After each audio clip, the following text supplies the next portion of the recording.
नमस्कार दोस्तों, बहुत बहुत स्वागत है मेरे चैनल पावर प्लांट इंस्ट्रूमेंटेशन में। और आज मैं आप लोग के लिए जो टॉपिक लेकर आया हूँ वो बहुत ही इंपॉर्टेंट टॉपिक है, बहुत ही इन्फॉर्मेटिव टॉपिक है, जो है पीआईडी कंट्रोलर। तो जैसा कि आप लोगों को मालूम है कि आजकल की ऑटोमेशन इंडस्ट्रीज़ में पीआईडी कंट्रोलर का बहुत बड़ा रोल होता है। ठीक है, हर जगह आप लोगों को पीआईडी कंट्रोलर देखने को मिलेगा। तो हमारा पीआईडी कंट्रोलर्स का क्या यूज होता है, क्या होता है पीआईडी कंट्रोलर्स, आज मैं इन सभी चीज़ों के बारे में बात करूंगा। तो आप वीडियो में लास्ट तक बने रहिएगा दोस्तों। तो चलिए दोस्तों, वीडियो को स्टार्ट करते हैं। और उसके पहले अगर आप मेरे चैनल पर पहली बार आए हैं तो चैनल को सब्सक्राइब कर दीजिए और बेल आइकन को प्रेस कर दीजिए, जिससे कि मेरे आने वाले वीडियोज़ के नोटिफिकेशन सबसे पहले आप तक पहुँच जाए। तो चलिए दोस्तों, वीडियो को स्टार्ट करते हैं।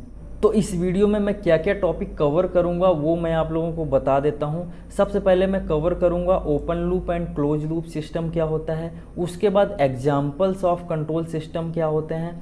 ठीक है, सेट पॉइंट क्या होता है, प्रोसेस वेरिएबल क्या होता है, कंट्रोल आउटपुट क्या होता है, और सबसे आखिरी में हम लोग बात करेंगे, डिस्कशन करेंगे पीआईडी ट्यूनिंग कैसे करते हैं। तो आप लोगों को यूट्यूब में बहुत सारे वीडियो देखने को मिल जाएंगे, बट ऐसा वीडियो आप लोगों को पहली बार देखने को मिलेगा जिससे आपको ए टू जेड पीआईडी कंट्रोलर्स क्या होता है, पीआईडी कंट्रोलर्स की ट्यूनिंग कैसे करते हैं, ए टू जेड मैं आपको इस वीडियो में बताऊंगा। इसलिए मैं बोल रहा हूँ, इस वीडियो को स्किप मत करिएगा। अगर आपके पास समय ना हो तो आप इस वीडियो को लाइक करके अभी छोड़ दीजिए। जब भी आपके पास समय हो, जब भी आपके पास टाइम हो, आप बाद में देख लीजिएगा, बट स्किप मत करिएगा, क्योंकि मैं बहुत ही ऐसे ऐसे टॉपिक बताऊंगा, ऐसी ऐसी चीज़ें आप लोगों को बताऊंगा कि आपका पूरा कॉन्सेप्ट क्लियर हो जाएगा इसी वीडियो में। ठीक है दोस्तों, तो ये वीडियो थोड़ा सा लेंदी हो सकता है, लेकिन कोशिश करूंगा कि कोई भी टॉपिक ना छूटे जिससे आपको पीआईडी समझ में ना आए। ठीक है दोस्तों, तो चलिए शुरू करते हैं। What is PID controller in control system. तो सबसे पहले मैं आप लोगों को बताऊं कि पीआईडी का फुल फॉर्म क्या होता है। पी से हमारा प्रोपोर्शनल होता है, आई से इंटीग्रल होता है, डी से डेरिवेटिव होता है। अब PID controller is an instrument used in industrial control application to regulate temperature, flow, pressure, speed and other process variable. ठीक है, PID controllers uses a control loop feedback mechanism to control process variable and are the most accurate and stable controllers। जो हमारा PID controller होता है वो जो हमारा process चलता है उसको एक्यूरेट करने के लिए, उसको स्टेबल करने के लिए हमारा PID कंट्रोलर्स को यूज किया जाता है हमारे प्रोसेस वेरिएबल्स में, प्रोसेस सिस्टम में। ठीक है दोस्तों, तो जैसा कि इस फिगर में आप देख पा रहे हैं कि ये हमारा फाइनल कंट्रोल एलिमेंट है, ये हमारा पीआईडी कंट्रोलर्स है और ये हमारा सेंसर यहाँ पे लगा हुआ है। जैसा कि मान लीजिए आपका यहाँ पे टैंक है और उस टैंक का लेवल आप लोग को मेंटेन करना है। जैसे मान लीजिए 50% आपने सेट पॉइंट यहाँ पे दे दिया। ठीक है, तो 50% अगर आपको मेंटेन करना है तो यहाँ पे ये फीडबैक देता रहेगा हमारा ट्रांसमीटर कि कितने % लेवल है, उसके अकॉर्डिंग हमारा PID controllers control output generate करेगा और ये हमारे फाइनल कंट्रोल एलिमेंट में देगा। उसके अकॉर्डिंग हमारा ये कंट्रोल वाल्व ओपन क्लोज होगा। ठीक है दोस्तों, तो ये कुछ इस प्रकार से पीआईडी कंट्रोलर्स वर्क करता है। और पीआईडी कंट्रोलर्स की पीआईडी ट्यूनिंग जो है वो बहुत ही इंपॉर्टेंट होती है। उसको कैसे करते हैं वो मैं सबसे लास्ट में आप लोग को बताऊंगा। पीआईडी ट्यूनिंग से हमारे प्रोडक्ट की क्वालिटी तय होती है। अगर पीआईडी कंट्रोलर अच्छे से ट्यून नहीं है तो आपकी एनर्जी और रॉ मटेरियल वेस्ट होता है। इसलिए पीआईडी कंट्रोलर अच्छे से ट्यून होना चाहिए, ये आपको इंश्योर करना चाहिए। सबसे पहले ये पता होना चाहिए कि किस किस तरह की कंडीशन प्रोसेस में हो सकती हैं। तो चलिए मैं आपको बताता हूँ। तो उसके पहले आप ये ब्लॉक डायग्राम देख लीजिए। तो दोस्तों ये हमारा ब्लॉक डायग्राम है प्रोसेस कंट्रोल सिस्टम का, पीआईडी कंट्रोल सिस्टम का। तो जो हमारा पीआईडी कंट्रोल सिस्टम होता है वो क्लोज लूप फीडबैक मैकेनिज्म पे वर्क करता है दोस्तों। ठीक है, एक होता है ओपन लूप, एक होता है क्लोज लूप। तो जो ओपन लूप होता है उसमें फीडबैक नहीं होता है दोस्तों। ठीक है, और जो हमारा क्लोज लूप होता है उसमें ये फीडबैक हमारा इस पीआईडी कंट्रोलर्स पे जाता है। यही दोनों में डिफरेंस होता है दोस्तों। तो दोस्तों पीआईडी कंट्रोलर्स में सबसे पहले आप लोगों को ये पता होना चाहिए कि किस किस तरह की कंडीशन प्रोसेस में हो सकती हैं। ठीक है।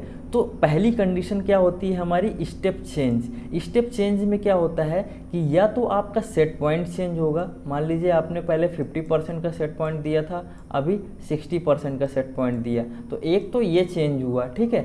दूसरा होता है कि हमारा किसी अननोन रीजन से आपके प्रोसेस वेरिएबल में चेंज हो जाए। मान लीजिए आपका सेट पॉइंट तो 50% ही है, बट आपका किसी अननोन रीजन से आपका प्रोसेस में कुछ चेंज आ जाए, कुछ इफ़ेक्ट आ जाए, उसकी वजह से भी आपका प्रोसेस इफ़ेक्ट करेगा, उसकी वजह से भी वेरिएशन होगा, ठीक है। तो एक तो हो गया आपका स्टेप चेंज। उसके बाद आपका क्या है, उसके बाद है आपका रैम चेंज। तो रैम चेंज में भी दो टाइप की कंडीशन होती हैं, या तो आपका प्रोसेस प्रोग्राम हो linearly according to set point, ठीक है, या आपका जो है अननोन रीजन की वजह से आपके प्रोसेस वेरिएबल में लीनियरली चेंज हो अकॉर्डिंग टू टाइम, ठीक है। और तीसरा है हमारा साइनोसॉइडल इनपुट, ठीक है। ये एक साइन फंक्शन की तरह वर्क करता है, जैसा कि आप ये फिगर में देख पा रहे हैं। तो ये कुछ इस प्रकार से हमारा ये साइन वेव की तरह ये वर्क करता है। तो ये तीन कंडीशन होती हैं जिससे हमारा प्रोसेस में चेंज आ सकता है दोस्तों, ठीक है। जो हमारा स्टेप चेंज है ये हमारा 90 to 95% प्रोसेस चेंजेस में कंट्रीब्यूशन रहता है इसका, ठीक है। तो जो हमारा पीआईडी कंट्रोलर स्टेप चेंज को हैंडल कर लेता है वो हमारे रैम, साइनोसॉइडल, लीनियर इनपुट को भी ईजिली हैंडल कर सकता है दोस्तों। तो चलिए अब आगे समझते हैं हम लोग PID as the control system. तो ये कुछ इस प्रकार का इसका सिस्टम वर्क करता है। यहाँ पे सेट पॉइंट हो गया है, प्रोसेस वेरिएबल हो गया, और P, I और D की जो वैल्यू यहाँ से आएंगी वो सारी की सारी यहाँ ऐड होंगी, और फाइनल हमारा कंट्रोलर आउटपुट यहाँ से फाइनल कंट्रोल एलिमेंट को सेंड करेगा, ठीक है। तो चलिए अब हम लोग समझते हैं कि how does PID work. The entire idea of the algorithm revolves around manipulating the error. The error is evident is the difference between the process variable and the set point. तो जो एरर होता है हमारा set point minus process variable होता है, और mostly जो हमारा यूज़ होता है वो होता है PI, ठीक है। उसके बाद समटाइम्स P यूज होता है और PID समटाइम्स यूज होता है।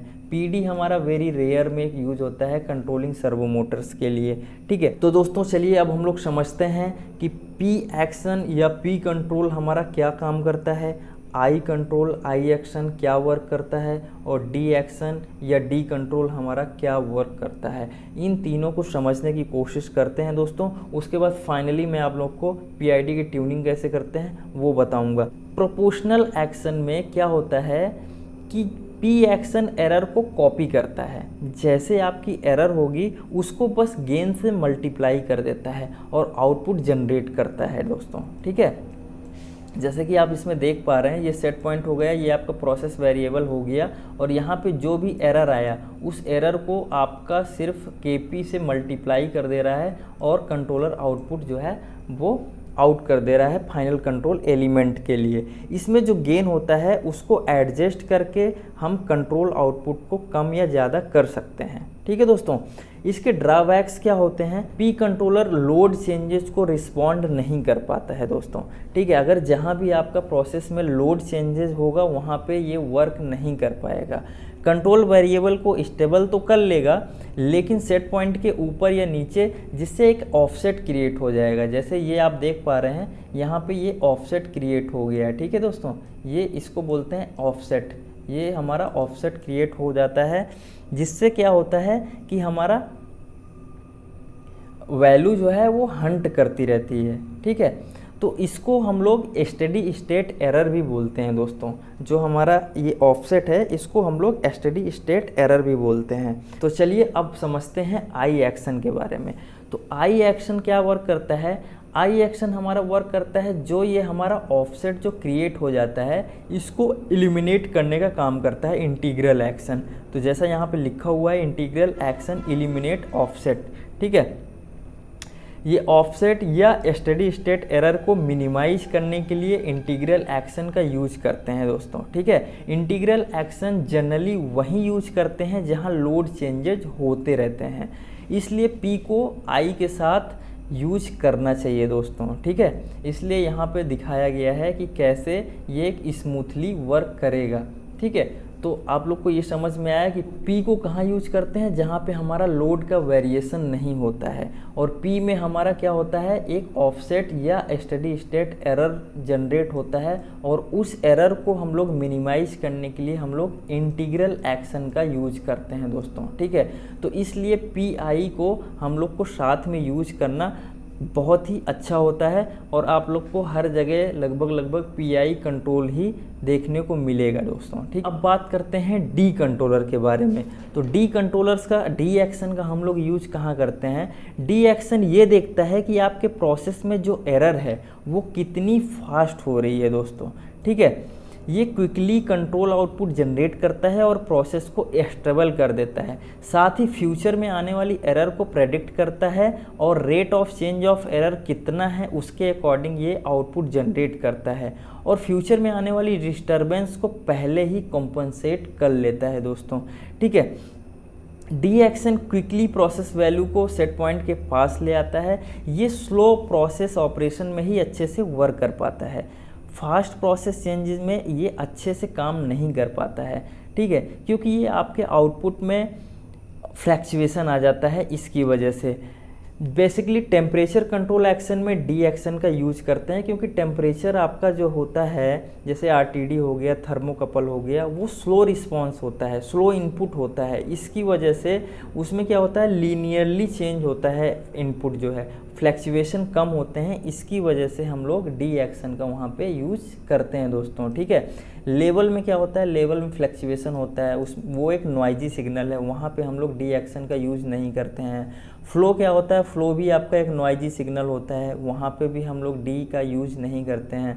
प्रेशर का भी जो है, प्रेशर भी आपका एक नॉइजी सिग्नल है, तो वहाँ पे भी हम लोग डी एक्शन का यूज नहीं करते हैं। तो दोस्तों एक बार फिर से मैं आप लोग को रिपीट कर देता हूँ PI और D के बारे में। तो P हमारा कहाँ पे वर्क करता है, P एक्शन क्या करता है, एरर को कॉपी करता है बस एक गेन से मल्टीप्लाई करके, ठीक है, और आउटपुट जनरेट कर देता है। इसमें जो गेन होता है उसको हम लोग एडजस्ट करके कंट्रोल आउटपुट को कम या ज़्यादा कर सकते हैं दोस्तों। ठीक है, ये क्या होता है, P कंट्रोलर हमारा लोड चेंजेस को रिस्पॉन्ड नहीं कर पाता है, कंट्रोल वेरिएबल को स्टेबल तो कर लेगा, लेकिन सेट पॉइंट के ऊपर या नीचे हंटिंग करने लगता है, जिससे क्या होता है, हमारा ऑफसेट क्रिएट होता है, जिसको हम लोग स्टेडी स्टेट एरर भी बोलते हैं दोस्तों। ठीक है, जो हमारा आई होता है, आई क्या होता है हमारा, आई इंटीग्रल एक्शन। इंटीग्रल एक्शन जो हमारा ऑफसेट जो क्रिएट हो जाता है, ठीक है, यहाँ पे मैं आपको समझाऊँ, ये जो हमारा आई एक्शन क्या करता है, जो हमारा स्टेडी स्टेट एरर, ये हमारा जो ऑफसेट जो क्रिएट हो जाता है उसको मिनिमाइज करने के लिए हम लोग इंटीग्रल एक्शन का यूज करते हैं दोस्तों। ठीक है, जो हमारा डी होता है, डी का क्या यूज होता है, डी ये देखता है कि आपके प्रोसेस में जो एरर है वो कितनी फास्ट चेंज हो रही है। ये क्या करता है, ये क्विकली कंट्रोल आउटपुट जनरेट करता है, और जो फ्यूचर में आने वाली एरर हैं उनको पहले ही प्रेडिक्ट कर लेता है, और rate of change of error कितना है उसके अकॉर्डिंग ये कंट्रोल आउटपुट जनरेट करता है, और फ्यूचर में आने वाली डिस्टर्बेंस को पहले ही कॉम्पनसेट कर लेता है दोस्तों। ठीक है, तो आपको PID आई होप आपको समझ में आ गया होगा। तो दोस्तों अब हम बात करते हैं कि PID की ट्यूनिंग कैसे करते हैं। तो बेसिकली हमारा जो मेन मोटो होता है वो ये होता है कि जो हमारा प्रोसेस वेरिएबल होता है वो हमारा सेट पॉइंट के आसपास आ जाए, ये हमारा मेन मोटो होता है। ठीक है, तो सबसे पहले हम लोग क्या करेंगे, जो हमारा PID कंट्रोलर्स होता है उसका आउटपुट हम लोग लॉक कर देंगे सबसे पहले। उसके बाद हम लोग क्या करेंगे, आई को और डी को, आई और डी का जो टाइम है उसको हम लोग 0 कर देंगे। ठीक है, उसके बाद हम लोग P गेन को, जो हमारा P है उसको हम लोग स्लोली इंक्रीज करेंगे, जिससे क्या होगा, जो हमारा प्रोसेस वेरिएबल है वो सेट पॉइंट के ऊपर नीचे हंटिंग करने लग जाएगा। ठीक है, और हंटिंग इतनी फास्ट नहीं होनी चाहिए, हंटिंग नॉर्मल होनी चाहिए। ठीक है दोस्तों, तो जैसे आपका ये है, ये सेट पॉइंट हो गया, ठीक है, ये आपका सेट पॉइंट पड़ा हुआ है, तो हम लोग P को धीरे धीरे ऐसे इंक्रीज करेंगे कि ये हमारा सेट पॉइंट के ऊपर नीचे ऐसे ऐसे ऐसे ऐसे हंटिंग करने लगेगा। ठीक है, उसके बाद हम लोग क्या करेंगे, आई को चेंज करेंगे। आई को क्यों चेंज करेंगे, क्योंकि ये हमारा जो स्टेडी स्टेट एरर है, जो ऑफसेट है, ये क्रिएट होगा। इसको मिनिमाइज करने के लिए हम लोग क्या करेंगे, आई को धीरे धीरे इंक्रीज करेंगे। आई को धीरे धीरे जब वेरी करेंगे यहाँ पे, तो हम लोग का ऑफसेट जो है वो धीरे धीरे मिनिमाइज हो जाएगा, ऐसे ऐसे हो जाएगा। ठीक है दोस्तों, तो उसके बाद दोस्तों हम लोग क्या करेंगे, एक 5 to 10% का एक स्टेप चेंज लेंगे। मान लीजिए यहाँ पे पहले 50% था, तो अभी हम लोग 60% का सेट पॉइंट देंगे। और उसके बाद हम लोग क्या करेंगे कि चेक करेंगे कि हमारा जो प्रोसेस वैल्यू है उसको कितना समय लग रहा है। अगर ज़्यादा समय लग रहा है सेट पॉइंट को अचीव करने में, तो हम लोग डी को धीरे धीरे, डी गेन को हम लोग वेरी करेंगे और एक कंट्रोल कंडीशन लाएंगे जहाँ पे हमारा सूटेबल काम करेगा कंट्रोलर। तो दोस्तों ऐसे हम लोग पीआईडी की ट्यूनिंग करते हैं। तो दोस्तों ये वीडियो कैसा लगा आप कमेंट करके ज़रूर बताइएगा। तो दोस्तों अगर इस वीडियो के रिगार्डिंग अगर आपका कोई भी क्वेश्चन है तो मुझसे कमेंट बॉक्स में मुझसे क्वेश्चन कर सकते हैं, मैं आपके कमेंट्स का ज़रूर रिप्लाई करूँगा। तो चलिए दोस्तों फिर मिलते हैं नेक्स्ट वीडियो नए टॉपिक के साथ, तब तक के लिए थैंक यू, धन्यवाद।